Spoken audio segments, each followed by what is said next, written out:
Welcome to the Life Academy and our trip through the great epics of modern times from a Christian perspective. I'm Pastor Doug Pratt. In the first episode, we identified the characteristics of epic literature.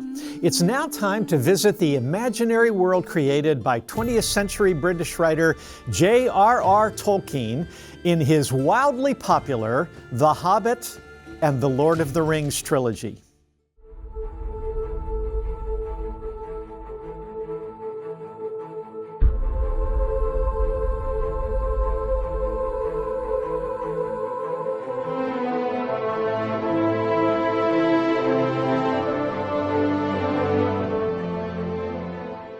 The author was a renowned Oxford professor and scholar of an obscure and little-known discipline called philology, that is, the study of languages. He was a most unlikely candidate to write a series of fantasy novels that are frequently ranked as among the greatest works of modern literature.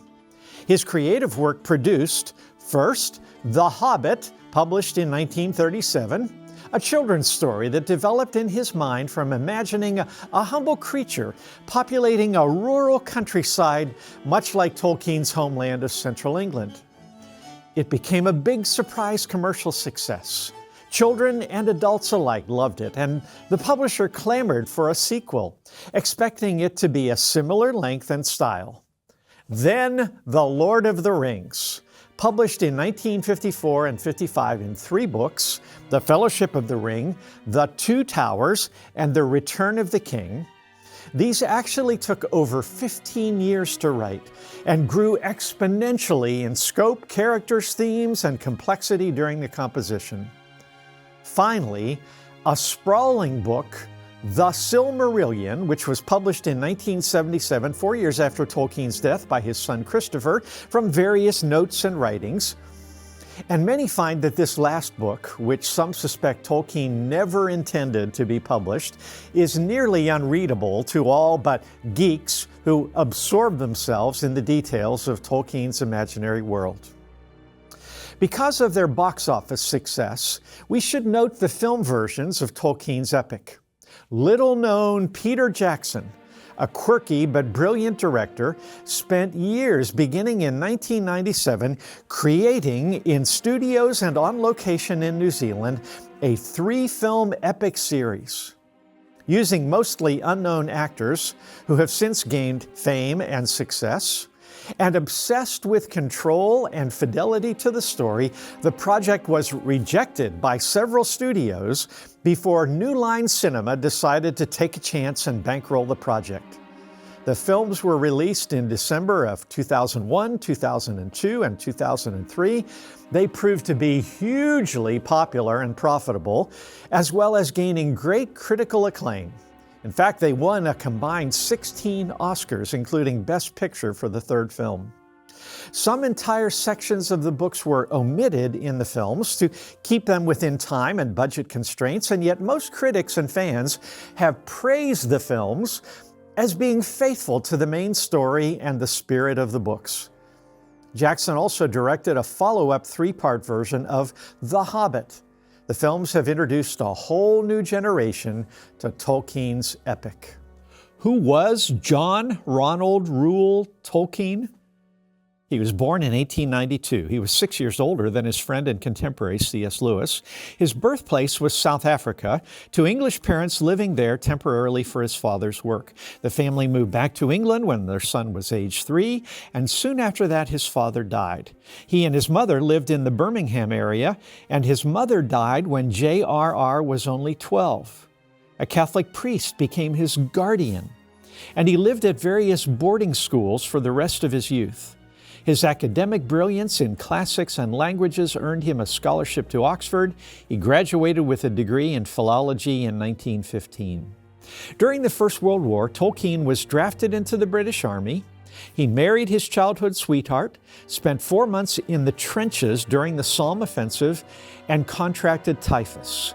He was returned to England and spent the rest of the war until 1918 on home assignment. Tolkien's first job after his military service was as an editor of the Great Oxford English Dictionary. He was then hired as a professor of English at Leeds University near Birmingham. In 1925, he received his dream job. He became professor of Anglo-Saxon literature and language at Oxford, where he remained for 34 years until his retirement in 1959. He wrote many scholarly articles and books on philology, but for years was unknown outside his narrow professional field until his fiction works were published. While at Oxford, Tolkien formed a weekly discussion group known as the Inklings, which included C.S. Lewis, Charles Williams, and many other first-rate minds. These men met weekly in the local Eagle and Child pub and in their college rooms to talk, read each other's works aloud for critique and feedback, and generally stimulate one another's intellects. Tolkien was a lifelong faithful Roman Catholic who never lost faith as Lewis did. In the late 1920s, he began tinkering with ideas for an imaginary world, including its own languages and mythology. He actually developed a language for a race of elves based on Finnish and Welsh. Soon, a story began to take shape in his mind based on an imaginary creature called a Hobbit, short, agrarian, hairy-toed beings who lived in homes dug out of hillsides and had many of the common mannerisms of English country folk. Let's take an imaginary journey to the world of Middle-earth. Tolkien invented a vast continent with a remarkably detailed and diverse geography that is populated by multiple intelligent races, including humans, elves, dwarves, and wizards. We also find a vast array of mythological creatures from European legends, including trolls and goblins and dragons, and active magical spiritual powers and forces influencing creatures and events. The prevailing reality of Middle-earth is a Satan-like figure seeking to rule the world through an all-powerful ring created to exert its will over all. The books chronicle a period when the long-lost ring of power is rediscovered and the climactic battle between good and evil for control of Middle-earth develops and is waged. Now let's backtrack to the plot of The Hobbit. Now many of you know the plot very well. For those of you who don't, let me review the action of The Lord of the Rings. If you'd like to skip ahead and see some unique perspectives and insights that you perhaps have not thought of, you can go to the timestamp that is on your screen. Contrary to their sedentary nature and tradition of being homebodies, a hobbit named Bilbo Baggins shockingly agrees to leave his comfortable home and accompany a wandering wizard named Gandalf the Grey and some other traveling companions on a long and dangerous journey. During this quest to find lost treasure, Bilbo sees the broader world of Middle-earth. He stumbles upon a lost ring and tricks it away from the creature who possessed it, a talking lizard-like being called Gollum. Bilbo returns home to the land of the hobbits, called the Shire, to tell his tales and to serve as the local celebrity or curiosity. And now let's think about the plot of The Lord of the Rings. The action of the trilogy takes place decades after The Hobbit ends. The Fellowship of the Ring begins with Gandalf returning to the Shire for Bilbo's 111th birthday party. Bilbo has decided to leave the Shire and deed his ring to his nephew Frodo. But dark forces are looming across all Middle-earth.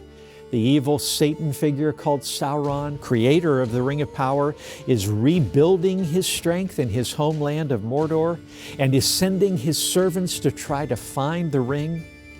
Gandalf discovers the true identity of the ring and sends Frodo and 3 traveling companions on a frantic dash to safety in the land of the elves, barely escaping capture or death from the evil messengers of Sauron.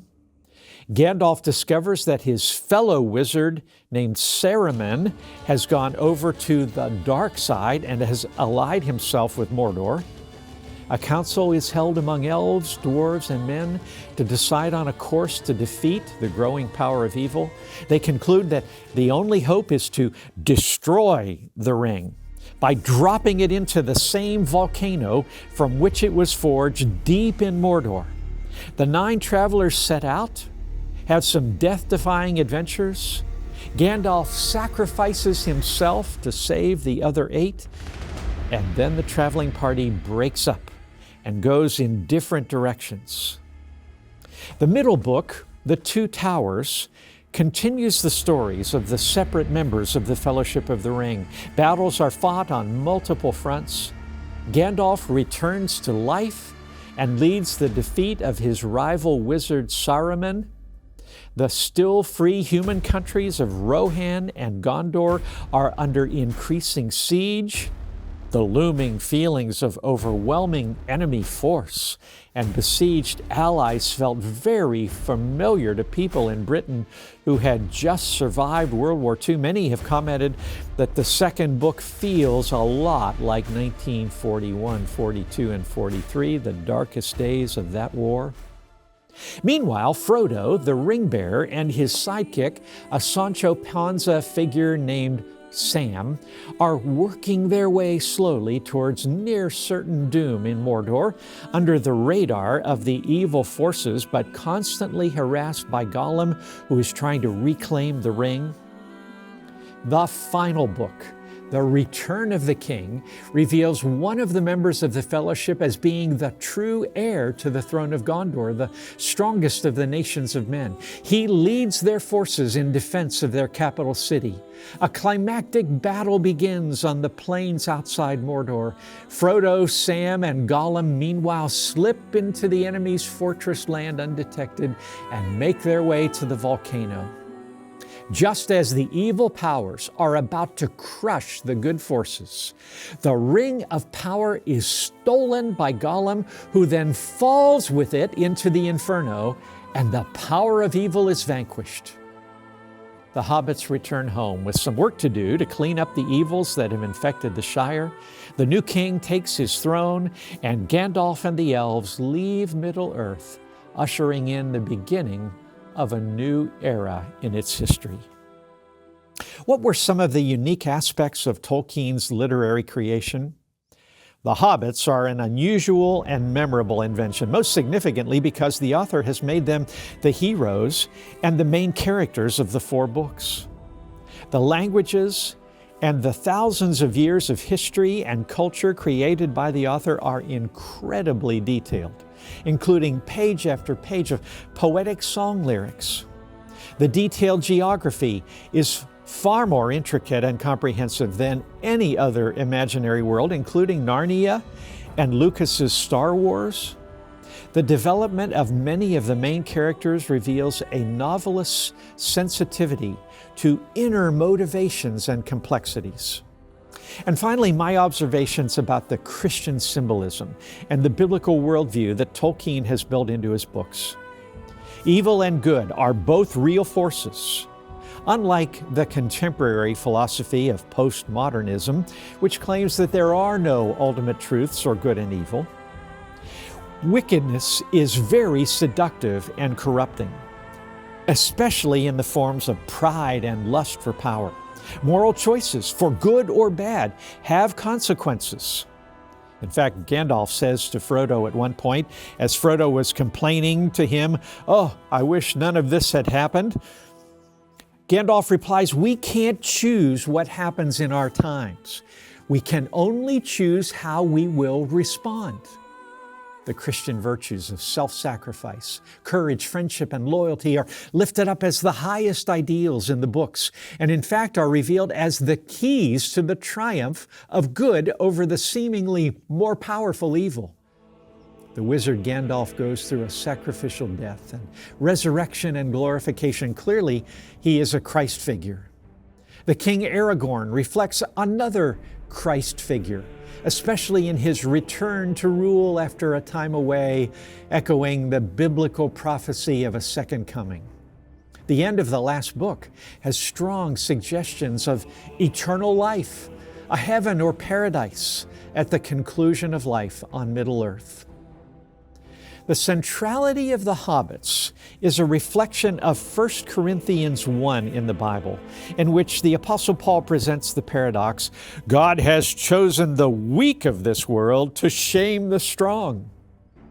And also Jesus' prediction that in the kingdom of God, the first shall be last, and the last shall be first.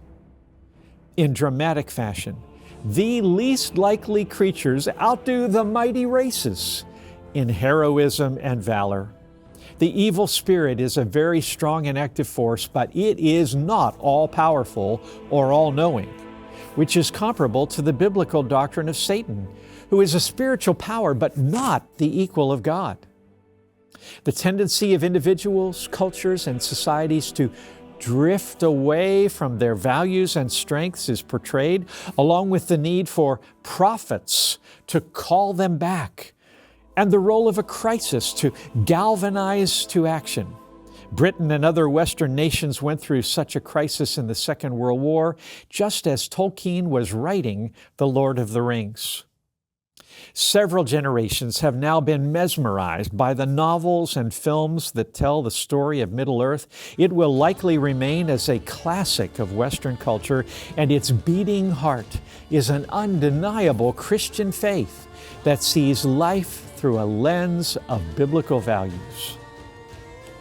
In the next episode of the Great Epics of Modern Literature, Tolkien's close friend and colleague, whom he was instrumental in leading from atheism to an embrace of Christian orthodoxy, by the name of C.S. Lewis, will take center stage. In a series of 7 short novels written originally for young readers but enjoyed by all ages, we will visit another imaginary world in which good and evil and moral choices are central, the world of Narnia. I hope you'll join me. This is Doug Pratt for the Life Academy.